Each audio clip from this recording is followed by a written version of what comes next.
지난 시간에 우리가 십자가로 가까이 하는 그 삶이 어떤 삶인가 잠깐 우리가 상고를 해보면 베드로가 위대한 신앙 고백을 했죠. 마태복음에 따르면 주는 그리스도시요 살아계신 하나님의 아들이니이다. 근데 이제 마가복음의 그 고백에 따르면 주는 그리스도의 신이다. 뭐 똑같은 거예요. 똑같은 거예요. 그만큼 베드로의 신앙 고백은 너무나 위대했고 그 신앙 고백 위에 이제 주님께서 놀라운 복을 주셨습니다. 그 고백 위에 내가 내 교회를 세우겠다. 그리고 음부의 권세가 해하지 못하도록 그렇게 하겠다. 그리고 이 고백을 한 것은 네가 한 것이 아니라 하늘에 계신 아버지께서 알려주신 것이다. 많은 복을 베드로에게 주셨습니다. 자, 저와 여러분들도 베드로와 똑같은 신앙 고백을 하는 믿음의 백성인 줄로 믿습니다. 우리가 다시 한번 고백할까요? 베드로처럼 주는 그리스도 신이다. 마태복음에 있는 것처럼 주는 그리스도시요 살아계신 하나님의 아들이니이다. 베드로가 그렇게 놀라운 복을 받았다면 저와 여러분들도 똑같이 그러한 위대한 복을 받게 된 줄로 믿습니다. 그런데요, 이 신앙 고백 다음에 반전이 일어납니다. 어떤 반전일까요? 예수님께서 이제 십자가를 본격적으로 말씀하시게 되었다는 거예요. 그러니까 말하자면 이 베드로의 신앙 고백은 제자 훈련의 분수령이고 예수님께서 공생의 사역을 3년 동안 감당하시는데 그것이 아주 중요한 전환기라고 할 수가 있습니다. 그만큼 엄청난 고백이라고 할 수가 있는 거예요. 자, 그런데 이제 십자가를 이제 본격적으로 말씀하시는데 그 십자가는 어떤 십자가였느냐? 고난 받으시는 십자가였어요. 그리고 사람들로부터 버림받는, 심지어는 죽임까지 당하는 그러한 십자가를 이제 주님께서 이제 말씀하시게 되었습니다. 그것도 본격적으로 말씀하시게 되었다. 성경에서 그렇게 표현되고 있는 것이죠.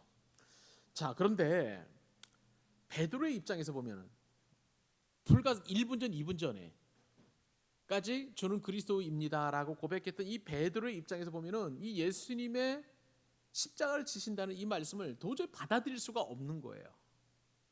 여러분은 어떻습니까? 나의 주인이시잖아요. 저는 그리스도니까 나는 나의 주인님이라는 거예요. 이 그리스도라는 것은 그냥 그리스도가 아니라 나의 완전한 주인이라는 뜻입니다. 그리고 나의 생사화복 여탈권까지도, 생사의 여탈권까지도 지고 계시는 분이시고 나의 모든 것을 책임지는 그러한 분이십니다라고 고백을 했는데 나는 죽으러 가야 된다. 십자가를 져야 된다 얘기를 하니 여러분 같으면 받아들일 수 있겠어요? 못 받아들이잖아요. 마찬가지로 베드로도 받아들이지 못했습니다. 그러니까 베드로가 어떻게 행동했는지 아세요? 오늘 본문 32절로 33절 말씀 제가 읽어드리면 드러내놓고 이 말씀을 하시니, 여러분 이 말씀은 뭘까요? 그렇죠, 십자가를 지시는 그 이야기예요. 자, 드러내놓고 이제 이 십자가를 지신다는 말씀을 하시니, 자, 나서기 좋아하는 누구? 베드로. 12제자 가운데 맏형격인 이 베드로, 수제자격인 베드로가 이제 말합니다. 예수님을 어떻게 했냐면요, 붙들었어요. 그리고 항변합니다. 자, 여러분, 베드로 대단한 사람이에요. 여러분 예수님 붙들어 보신 적 있으세요? 우리는 예수님께서 2000년 전에 이미 이제 부활 승천하셨기 때문에 우리가 붙들 수는 없지만 우리는 그런데 주님께서 나와 함께 하시고 무슨 문제가 생기면 주님을 붙든다고 하잖아요. 그죠? 말씀을 붙든다. 말씀이 곧 예수님이시잖아요. 성경 말씀 꽉 붙들고 있으면 우리도 주님을 붙듭니다. 맞죠? 예. 그리고 그냥 기도로 주님을 붙들잖아요. 주님, 내가 이거 주님이 도와주시 않으면 난 죽습니다. 꽉 붙들고 있잖아요. 베드로가 이렇게 붙들었으면 얼마나 이뻤겠습니까? 그런데 주님을 붙드는 베드로는 이렇게 붙드는 게 아니에요. 안 된다는 거예요. 십자가 지시지 말라는 거예요. 지금 그렇게 하고 있는 것을 봅니다. 그것도 그냥 붙드는 게 아니고 항변한 거예요. 항변했다. 이렇게 이야기하고 있습니다. 근데 여기서 제가 말씀을 좀 깊이 좀 상고를 해보았어요. 자, 32절 말씀 다시 한번 읽어볼 필요가 있습니다. 같이 한번 한 목소리 읽어보십시다. 시작. 드러내놓고 이 말씀을 하시니. 여기서 이 중요한 단어가 바로 이 말씀을 하시니예요. 이 말씀을 하시니. 자, 이 말씀을 하셨다고 그랬는데 십자가 지는 그 말씀이잖아요. 근데 이 말씀을 하시니라는 것을 조금 이제 시제를 성경 원어에 보면 우리나라 말로 쓰여져 있는 것이 아니라 헬라어라는 그때 당시에 로마 제국 안에서 공통적으로 쓰여지는 마치 우리 시대에 이제 만민들이 뭐 만국이 자주 쓰는 언어가 이제 영어잖아요. 근데 그때 당시에는 헬라어였어요. 헬라어에는 시제라는 게 있습니다. 우리나라는 시제라는 게 우리나라도 있죠. 현재 말. 나는 지금 설교한다. 이게 이제 현재고, 나는 지난주 주일에 설교했다. 이거는 과거잖아요. 그죠? 그리고 나는 다음 주 주일날 설교할 것이다. 이거는 미래잖아요. 그러니까 우리나라 시제는 세 개밖에 없어요. 과거, 현재, 미래. 그런데 헬라어 시제에는 그것도 있는 것뿐만 아니라 미완료라는 시제가 있어요. 조금 어려워요. 미완료라는 것은 안일 미자를 쓰니까 완료가 아직 안 됐다는 거예요. 자, 그러면 여러분 예수님께서 말을 하는데 말씀을 하시는데 이 말씀을 가르치시는데 완료가 안 됐으면은 자, 그러면 어떻게 된다는 거예요? 한 번만 말씀하시고 말한 거예요? 아니면은 계속 말씀하시는 거예요? 예, 맞아요. 미완료라는 것은 계속 말씀하신 거예요. 그러니까 예수님께서 베드로의 신앙 고백 이후에 내가 십자가를 져야 될 사실을 한 번만 말씀하시는 것이 아니라 계속해서 나는 십자가를 져야 돼. 나는 십자가를 져야 돼. 나는 이제 십자가를 져야 돼. 계속 말씀하셨는데도 베드로가 예수님을 붙들고 항변했다는 것은 저지했다는 거예요. 막아섰다는 거예요. 자, 그러면은 여러분, 베드로가 잘한 일일까요? 아니면 못한 일일까요? 우리는 판단이 안 서죠. 판단이 안 섭니다. 여러분의 입장에서 보면은 베드로는 참 의리 있는 사람이에요. 예수님께서 죽으러 간다는데 딱 붙들고 항변하면서 주님 안 돼요. 죽으러 가시면 안 됩니다. 절대 못 가게 합니다. 하면서 이렇게 딱 가로막는 거예요. 얼마나 의리가 있는 사람처럼 보여집니까? 여러분, 근데 이 항변하다는 것은요, 그냥 항변하는 게 아니라 못 간다고 이렇게 딱 막아서 하는 것뿐만 아니라 예수님을 혼내키는 거예요. 책망하다는 뜻도 들어 있습니다. 예수님 절대 안 됩니다. 십자가 지시면 안 됩니다. 막 꾸짖는 거예요, 예수님을. 베드로 대단한 사람이에요. 예수님도 꾸짖는 사람이에요. 자, 이것을 우리가 본받아야 될까요? 아닙니다. 성경에서는 절대 베드로의 이러한 행동과 말을 칭찬하지 않습니다. 여러분, 베드로는요, 지금 예수님께서 계속 십자가에 지셔야 된다는 그 말씀을 제지하면서 항변하면서 책망하듯 그렇게 주님을 만류하고 있는 그 상황이 바로 오늘 본문에서 기록되어 있는 것을 보게 됩니다. 여러분, 이러한 베드로의 모습에서 우리의 모습은 없습니까? 우리도 얼마나 베드로처럼 주님을 책망하고 항변하고 제지하고 꾸짖고 있는지 모릅니다. 여러분, 흔히 우리가 잘하는 기도 있잖아요. 주님, 내 세상은 내가 잘 아는데요, 이 문제는 이렇게 해결해 주셔야 됩니다. 누구를 시켜가지고요, 이렇게 시켜가지고, 그 다음에 나에게 지금 도움이 필요하니까 이렇게 도움을 주셔야 됩니다. 마치 내가 하나님이신 것인 양 그렇게 그냥 딱 이제 어떤 길을 만들어 놓고 청사진을 딱 만들어 놓고 주님께서 이렇게 해주셔야 되고요. 그것도 몇 날, 몇 월, 며칠, 몇 시까지 해주셔야 됩니다. 주님 앞에 이렇게 딱 통보하는 거예요. 이게 바로 베드로처럼 예수님을 항변하고 제지하고 또 예수님을 꾸짖는 우리의 모습일 수 있다는 것을 생각해 보셔야 합니다. 어떤 한 사람이 있어요. 그런데 저 사람은 변하지 않아요. 뭐 내 자녀일 수 있고 내 배우자일 수 있고 내 부모님일 수 있고 아니면 내 고객일 수도 있어요. 저 진상 같은 사람은 전혀 변화될 사람이 아니니까 주님께서 저 사람을 고쳐주시되 암을 주셔서 그냥 좀 뭐라 그럴까요? 저 사람이 혼자 한번 내도록 그렇게 한번 해주십시오. 이게 바로 베드로처럼 주님의 그 길을 가로막는 그러한 일이라고 할 수가 있는 것입니다. 우리는 주님 앞에 항변하는 일들이 얼마나 많은지 몰라요. 내 재정 문제, 내 건강 문제, 또 내 앞날의 문제, 승진 문제, 진학 문제, 결혼 문제, 돈 문제, 수많은 문제 앞에서 우리는 얼마나 많이 주님을 꾸짖고 책망하고 항변하고 그렇게 붙들고 가로막고 있는지 모릅니다. 하나님의 뜻이 하늘에서는 이미 이루어졌는데 그 뜻이 이제 이 땅에서도 이루어져야 되는데 그것이 아니라 내 뜻이 이루어져야 되는 거예요. 내 뜻이 이루어지는 거예요. 예수님은 내 뜻대로 마옵시고 아버지의 뜻대로 하옵소서 이렇게 기도했지만 우리는 아니라는 거예요. 아버지의 뜻대로 마옵시고 내 뜻대로 하옵소서 이렇게 우리는 요구하는 경우가 얼마나 많은지 모릅니다. 이러한 것들이 바로 베드로처럼 주님을 가로막고 항변하고 붙드는 그런 일이라고 할 수가 있는 것이죠.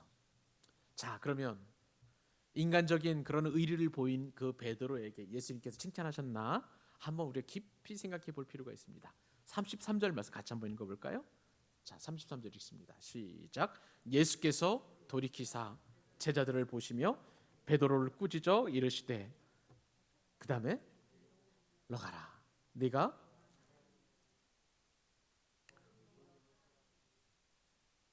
칭찬받을 줄 알았어요. 베드로는요. 네가 참 의리가 있구나. 참 충성스럽구나. 그럴 줄 알았습니다. 그런데 예수님은 오히려 엄청난 말씀을 하세요. 사탄아 내 뒤로 돌아가라. 물러가라는 거예요. 네가 하나님의 일을 생각하지 않고 도리어 사람의 일을 생각하는도다. 예수님께서 이렇게 무서운 말씀을 하신 적 극히 드문 일 아니겠어요? 여러분 어떻게 생각하세요? 예수님 축복의 말씀하시는 분이세요. 천국의 말씀을 해주시는 분이세요. 아멘.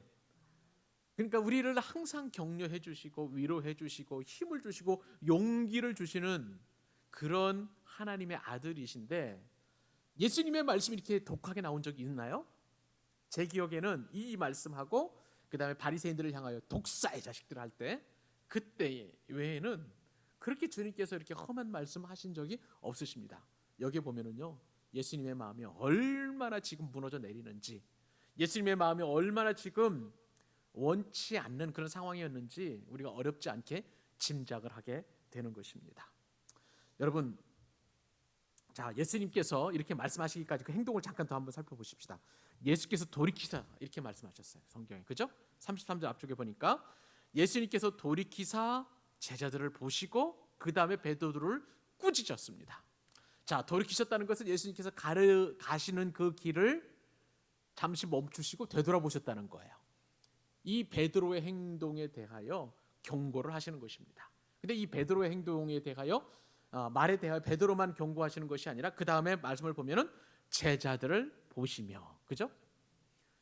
베드로가 제자들을 대표해서 이렇게 안 된다고 십자가 절대 지실 수 없다라고 그렇게 항변하고 붙들었지만, 그런데 베드로 한 사람만의 잘못된 행동이 아니라 제자들을 전체적으로 지금 꾸짖으려는 그 예수님의 모습이 오늘 본문 가운데 기록되어 있는 것을 우리가 어렵지 않게 짐작할 수 있는 것이죠.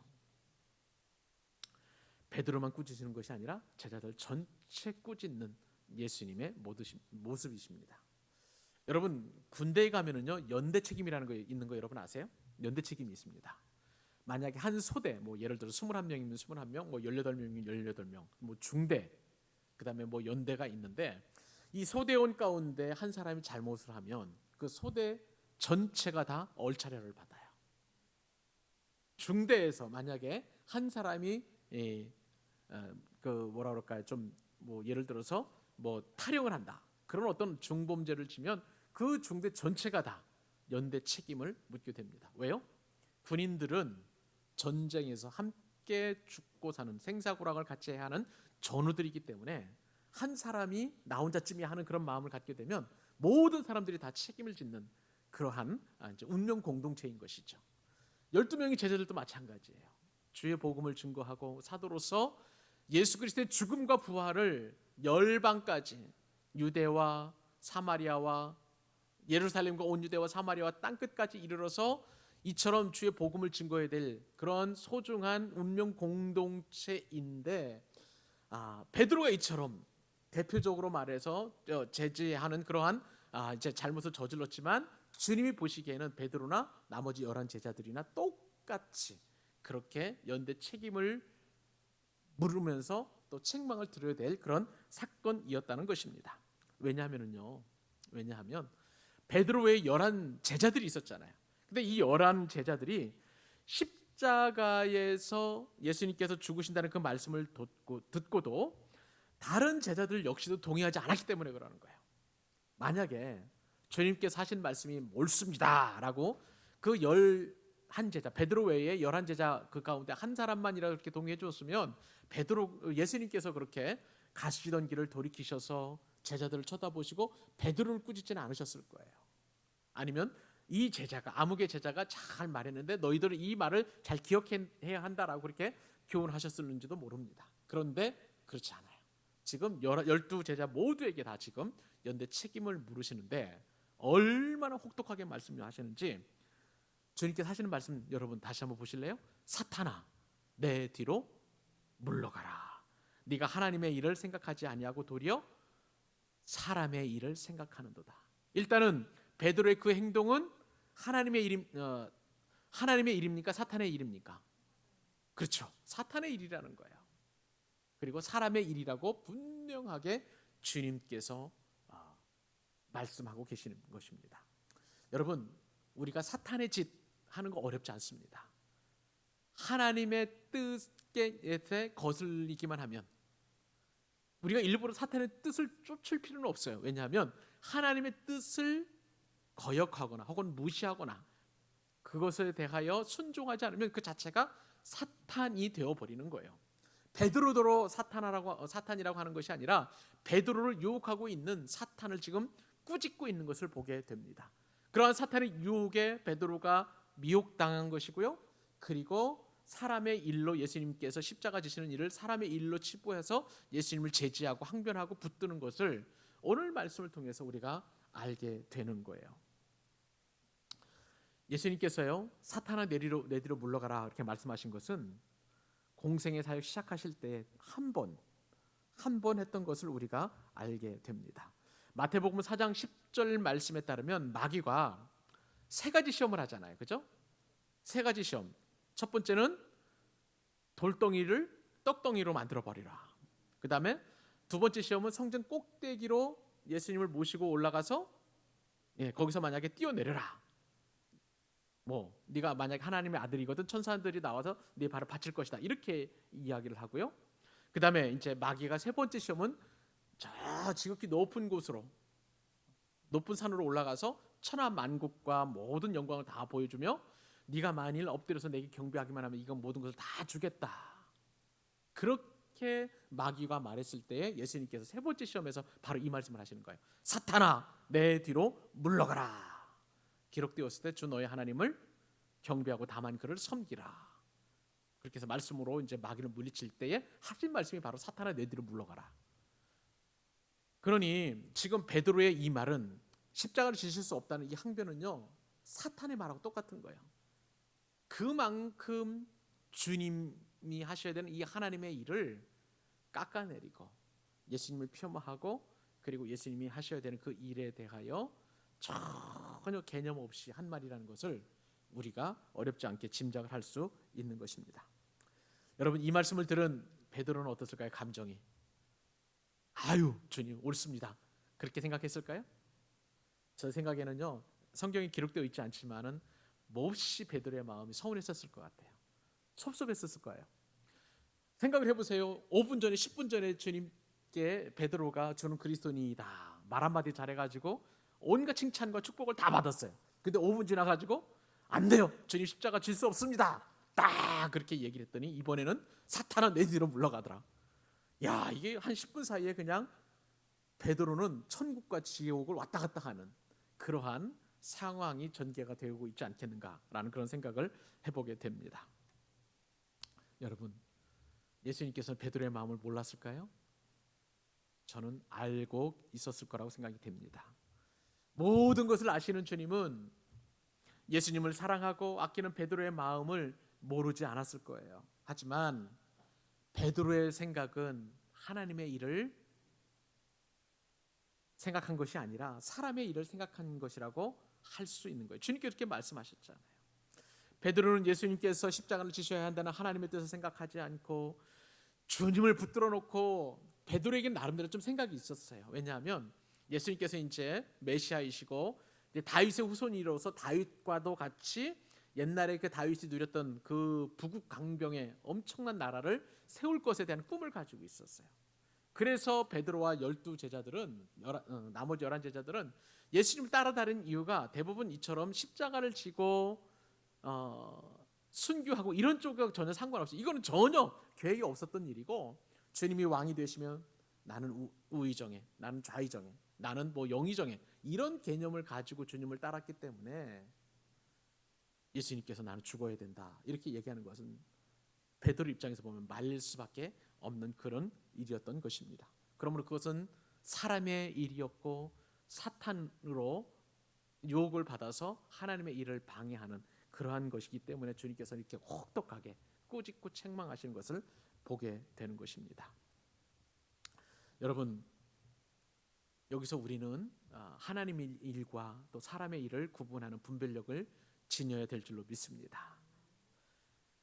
예수님에 대한 열심도 좋고 예수님에 대한 그런 뜨거운 사랑도 너무 좋은 일이에요.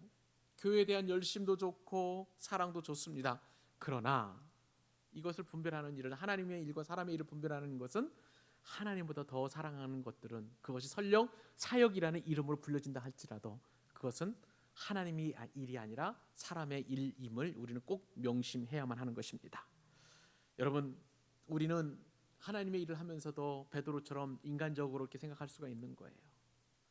안정적으로 이렇게 생각할 수도 있는 거예요. 때로는 나의 평안과 편안과 내가 또 유리한 대로 그렇게 신앙생활을 하려고 하는 끊임없는 유혹이 우리 가운데 있습니다. 그때마다 주님께서는 이처럼 베드로에게 하신 것처럼 우리를 혹독하게 책망하세요. 사탄아 내 뒤로 물러가라. 네가 하나님의 일을 생각하지 않고 사람의 일로 생각하는도다. 우리는 베드로를 책망하신 그 음성이 바로 나를 향하신 책망이요, 또 여러분 한 사람 한 사람을 향한 책망이요, 우리 교회가 자칫 그렇게 책망받을 수 있다는 것을 명심해야 될 줄로 믿습니다. 여러분, 사람의 일, 교회에서 쉽게 많이 드러나는 것을 보게 돼요. 분열하는 교회에 저도 잠깐 있어 보니까요, 이 사람의 일과 하나님의 일은 너무너무 쉽게 드러납니다. 근데 그러나 그 안에 있으면 몰라요. 내가 지금 하나님의 일을 위하여, 하나님을 위하여 일하고 있는 것을 생각이 됩니다. 불과 뭐 한 1, 2년 전까지만 해도 같이 사랑하고 함께 은혜 받고 눈물 쏟으면서 다락방하고 했던 그런 분들도 분열이 생기니까 딱 반으로 나눠져가지고 원수처럼 대하는데요, 철천지 원수도 이런 원수가 없는 것을 제가 보았어요. 얼마나 사람의 일로 가득한지. 우리는 그럴 때마다 하나님의 일을 생각해야만 하는 것입니다. 주님께서 그럴 때마다 책망하세요. 사탄아 내 뒤로 물러가라. 사탄아 내 뒤로 물러가라. 여러분, 저는 오늘 말씀을 상고해 보면서 저 역시도 예전에 그런 일이 있었음을 하나님 앞에 회개했습니다. 제가 예전에 고3 때 결핵을 앓고 이제 학교 대학에 들어가면서 이제 CCC 활동을 하면서 저 복음에 대해서 깨닫게 되었는데 너무 좋은 거예요. 그 예수님의 피 묻은 복음, 그리고 또 예수님의 그 십자가 사건, 나를 구원하신 그 은혜가 너무나 좋은데 주일날만 되면 그 받은 은혜가 그냥 싹 사그러드는데 목사님이 복음에 대한 설교를 하지 않고 어떻게 하면 복 받는지, 제가 그때 젊었을 때 생각이 어떻게 하면 또 뭐 이 땅에서 조금 이제 뭐라고 할까요, 영혼이 잘된 것 같이 범사에 잘 되고 복을 받는지 그렇게만 말씀하시는 것 같아서 너무 답답한 거예요. 나는 지금 복음에 뜨거워져 있는데 목사님은 주일날 그렇게 설교하지 않으시고 그러시니까 제 마음 가운데 판단하는 마음이 생겨가지고요, 그 목사님은 얼마나 미워하고 또 판단해낼지 몰라요. 그런데 오늘 말씀 묵상해 보니까 그때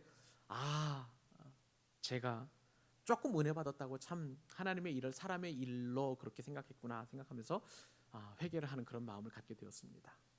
사랑하는 여러분, 하나님의 일과 사람의 일은 어떻게 보면은요, 백지 한 장 차이 있으라고 할 정도로 그렇게 눈에 보이지 않아요. 확연하게 드러나지 않습니다만 그러나 결과는 천지 차이예요. 베드로는 예수님을 진짜 위한다는 그런 마음으로 절대 십자가를 질 수 없다라고 그렇게 항변하고 붙잡았지만 그것은 사람의 일이었다는 것입니다. 베드로의 열심, 베드로의 열정, 주님을 향한 그 사랑도 주님 보시기에는 불합격이었어요. 수준 미달이었어요. 신앙, 주님께서 원하시는 그 신앙이 완전히 도달하지 못했던 함량 미달의 그런 신앙이었던 것을 우리는 어렵지 않게 짐작합니다. 사랑하는 여러분, 이제는 저와 여러분이에요. 베드로는 이미 그 과정을 거치고 이제 주님의 부활하심을 경험하고 오순절에 성령이 충만함을 경험한 뒤에 이제 로마에서 예수님과 반대되게 거꾸로 십자가를 지고 그렇게 순교하는 그 위대한 일을 감당하게 되었습니다. 이처럼 베드로를 변화시킨 그 예수님께서 저와 여러분들도 변화시키시기를 원하시는 거예요. 그 강력한 도전이 오늘 말씀 가운데 있습니다. 사랑하는 여러분, 우리는 십자가로 가까이 가는 그것이 무엇인지 오늘 말씀을 통해서 분명히 깨달았어요. 하나님의 일을 생각하는 것이 바로 십자가를 가까이 하는 삶인 줄로 믿습니다. 다시 한번 고백하십시다.